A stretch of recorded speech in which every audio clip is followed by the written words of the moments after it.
What's up guys and girls, Lazy Dragon here. Welcome back to the Sexy Brutale, and this is the episode where things get a bit contrived.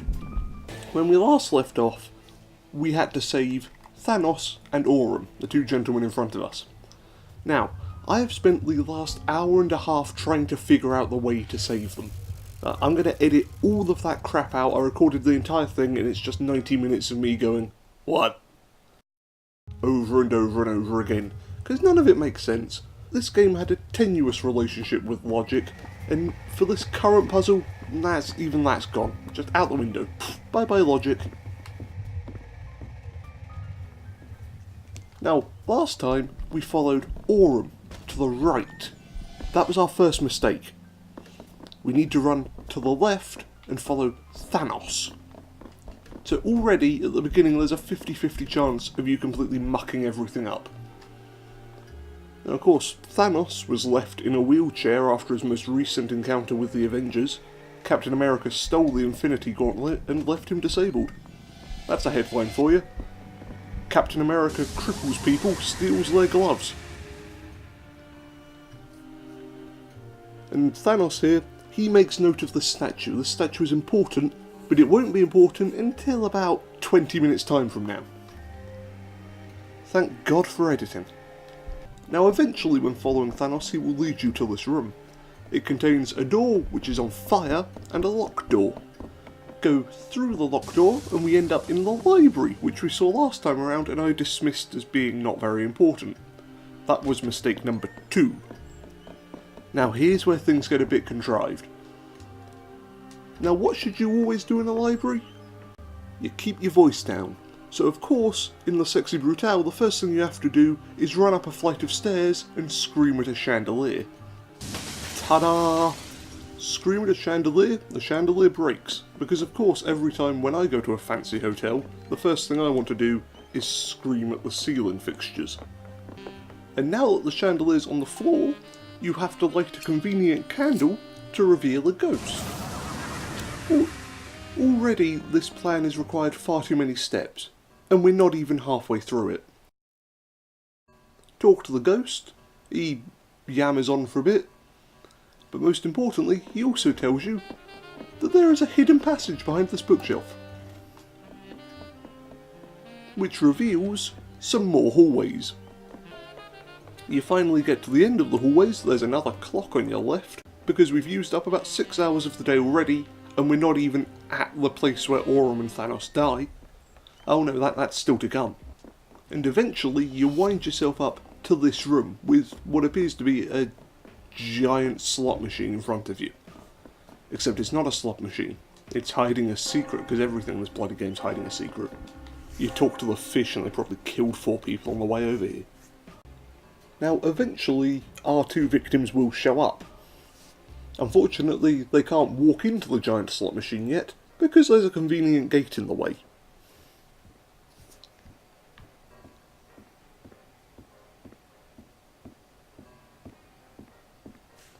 And this is the big clue. Did you manage to change the statues? That is mistake number 3. Because they mention the statues, but then expect you to be able to find all of them by yourself. That's what took up a large part of the 90 minutes.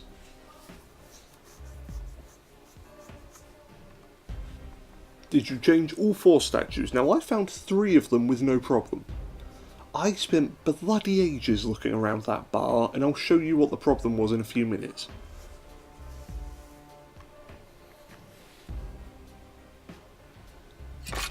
And of course they sit there complaining because their master scheme can't possibly work, because for some reason they've linked the slot machine, which is actually a lift, to 4 random statues instead of to a convenient button on the dude's wheelchair.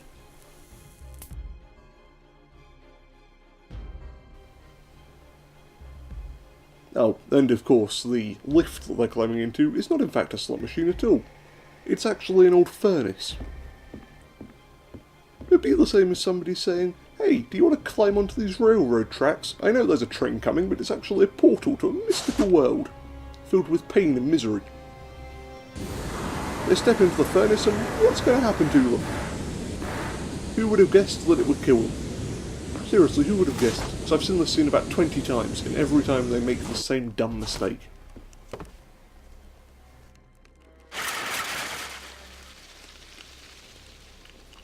So Aurum staggers back out, Thanos disappears with the lift. But by this point, it's 11:15. We have to reset the entire day and find all 4 statues. This is where the next really contrived part of the game comes into play.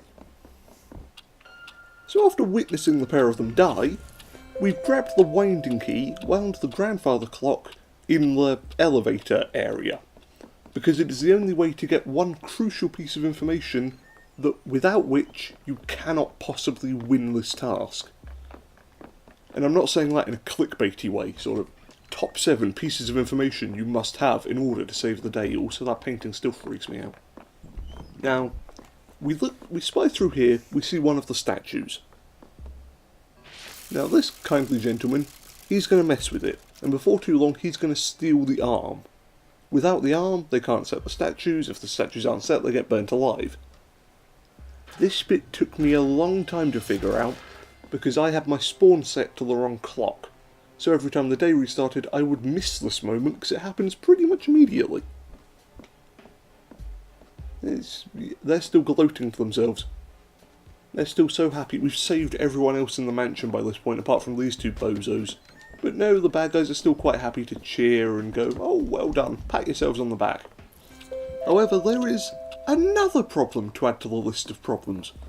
If you watch that scene of the man stealing the arm, you will not be able to save the 2 gentlemen who step into the lift. Because first of all, you have to run to a dining room and mess with a curtain. So, the dining room is all the way back here. For some reason, I don't know why the dining room's so far away from everything else. Open the curtain, and then stare through a painting with the eyes cut out. I don't know what they were smoking when the developers came up with this puzzle.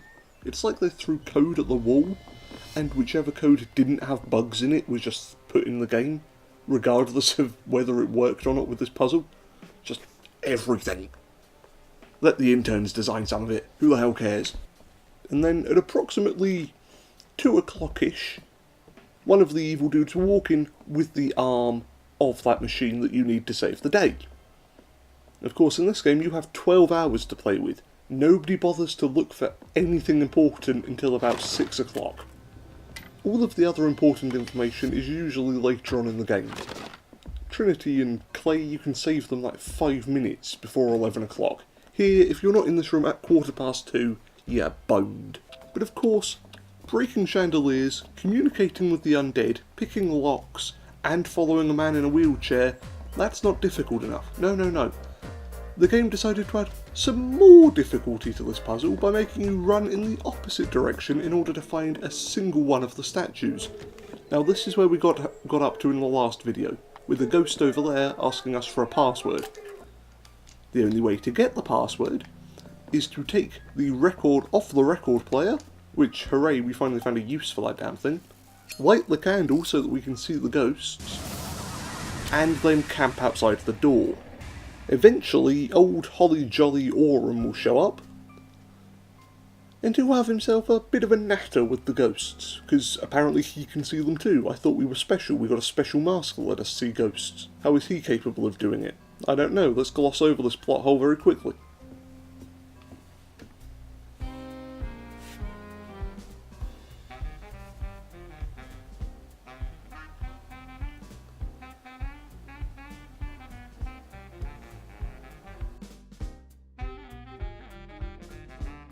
And of course these ghosts, they just go on and on about passwords. Eventually they tell you that it's Eleanor.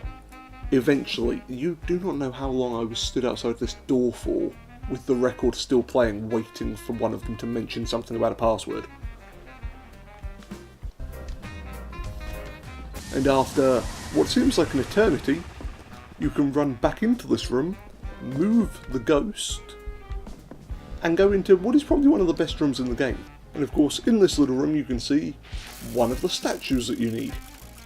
Aurum pulls it, and completely ruins it.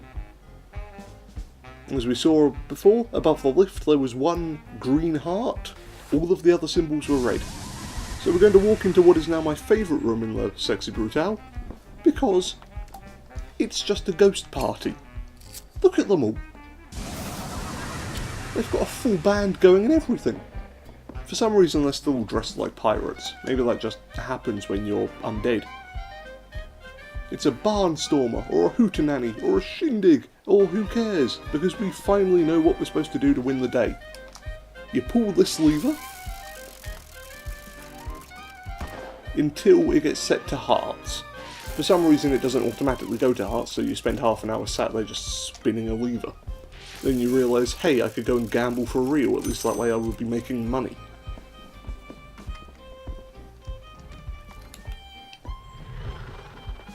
Now, this is why they give you 11 hours to save these two. You have to run from one side of the mansion all the way to the other. And it's a long old trek for an old butler. Then, eventually, you end up back in the dining room. You can grab the arm out of the case and go and whack it back on the statue. And we're still not done.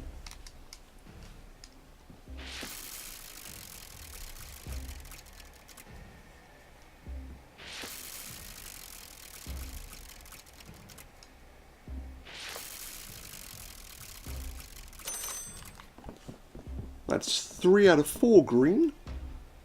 The one in the bar is done, the one in the library is done, the one next to the ballroom is done.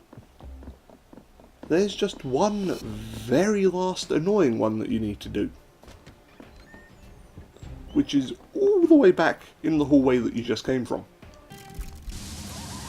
And why exactly is this last slot machine so annoying? Because Aurum pulls it. So if you've set it up to be perfect before going to check on the rest of the slot machines, he will undo your hard work. Then you have to wait for him to move his fat ass down to the elevator before going back in there, fixing it and saving the pair of them. It's a good thing that these two are the final pair that you need to rescue. Because if these two were at the very beginning, then nobody would complete this game. It would lie dormant just in your Xbox games library forever. The only people to get 100% on the achievements would be masochists.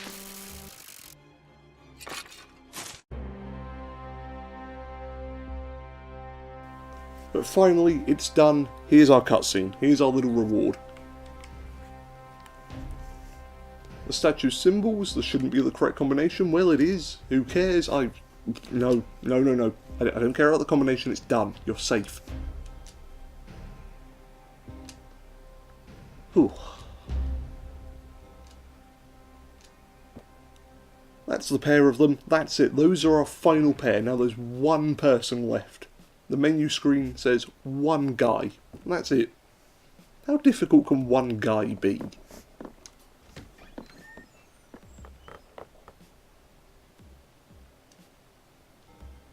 Ah, Boone! Lafcadio, how are you, man? Did you... Every guest in this mansion is an idiot. I don't want to search for Lucas. The boy, I don't care if he loves me.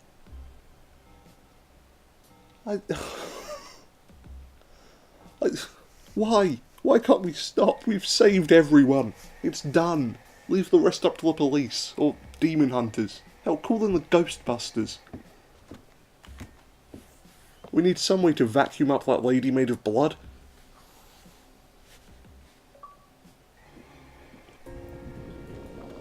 Oh, what a surprise, it's the Blood Lady back. Hooray! That's all feigned surprise.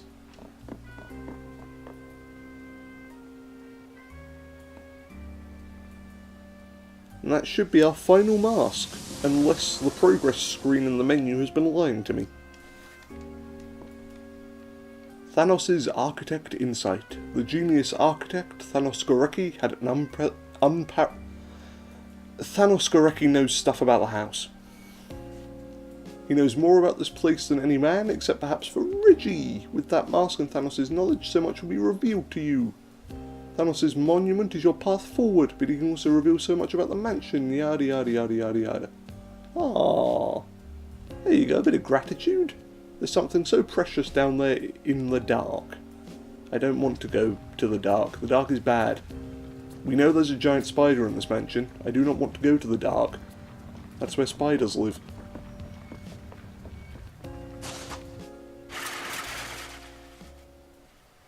And they simply dropped us to our death. That's it. We die down here. The lift broke, and all of this has been a daydream as we slowly plummet to our deaths. Of course, we end up in the basement at the very end. So, that should just about wrap it up with Thanos and Gareki. Those were the last two we needed to save. So let's see if we can find the one final person who needs our help. This is it. Can you taste the finalness about this? Some sort of final a finale, if you will. Once again, incredibly well furnished basement. These pots appear to be cure popper. Why do so many games break my brain at the moment? Still no sign of who we're supposed to rescue. And this is our reward. We found the wine cellar. We just stay down here and drink ourselves to death as the day repeats over and over. I mean, that probably happened in Groundhog Day, right? Bill Murray got so bored that he just died of alcoholism. And then the day reset and he's perfectly fine again. Monorail, which doesn't appear to lead anywhere. Is that a door? No. Ah, cutscene. Boon, this place is not like the rest of the mansion. Really, the giant glass walkways and the tree made out of screws didn't give it away. This is where the Marquis keeps some of his most powerful secrets. So the evil fish that can possess people to commit suicide is not a powerful secret. Behind this statue, I believe there is... What do you mean you believe there's a door? Either there is or there isn't. You're not talking to the door. Okay, thank you, cryptic blood lady. That was no help whatsoever.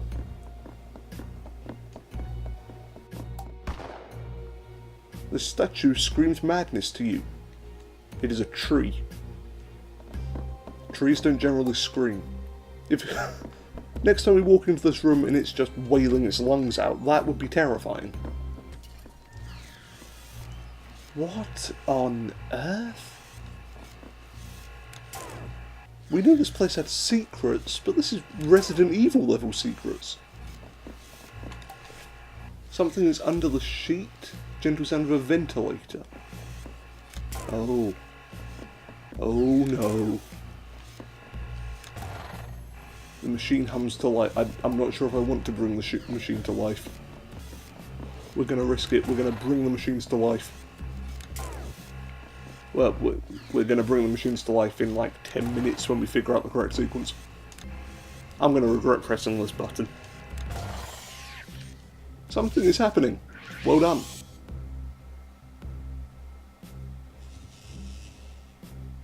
It lights up the tree. What could possibly be behind it? There is a person on the slab. The mask appears to be a ventilator, forcing them to breathe whether they want it or not. I'm fairly certain they'd want to breathe.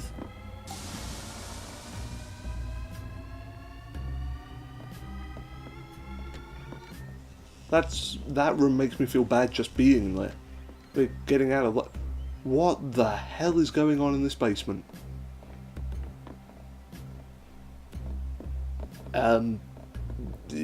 Okay, bye. I don't have anything to say about the playing card vortex. You just slowly fall through time and space, while somebody asks if you want to hit or if you want to stay. There's a cell down here? Notebooks? Sheets are dirty? Ah, they didn't even wash their sheets. Poor prisoners. What else are you hiding, evil tree? I know you've got some secrets up your sleeve. We found the dude on the slab. What else have you got going? a vein-like tube it's horrible to be near. No shit, it's horrible to play it as well. It's all of the guests. As painted. A notice scrawled, sixpence blow his brains out.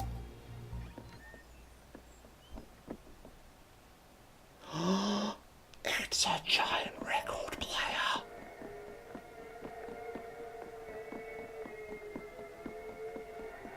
I get the feeling I'm playing it backwards.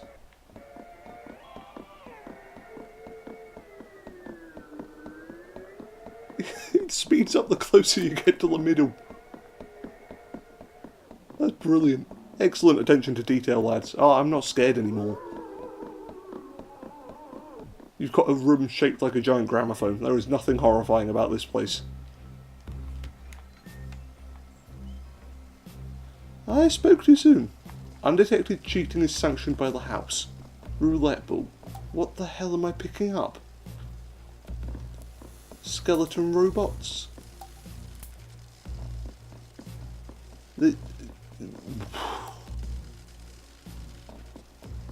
I'm just going to leave this room.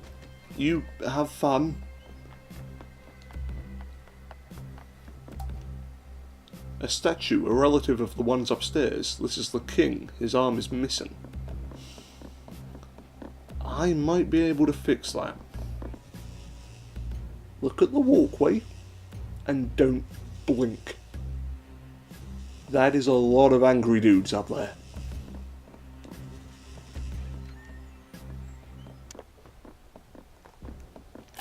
Well, that took almost 5 hours to find the statue's arm again.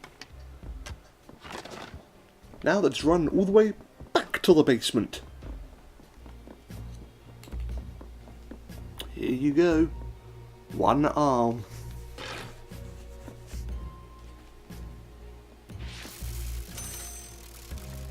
And the cutscene has begun. The door is actually directly behind the statue. Good to know. And it's a cemetery, which we remember things about. Yay! Clay rockridge, red rockridge, a red flower, lovely. Aurum runes. Well, at least we know where they buried everyone, and they were kind enough to leave flowers behind, so that was thoughtful. I mean, I just want to check, can I use this record on the big record? No. Okay. Well, I think that about wraps it up for today's episode. Thank you all for joining me. We've saved the final 2 people. And now we're going to enter a magical tree. What could possibly be on the other side? You'll have to tune in next time to find out. I sound way too much like a continuity announcer. That's bad. Do not want to be a continuity announcer. But anyway, until next time, farewell everyone.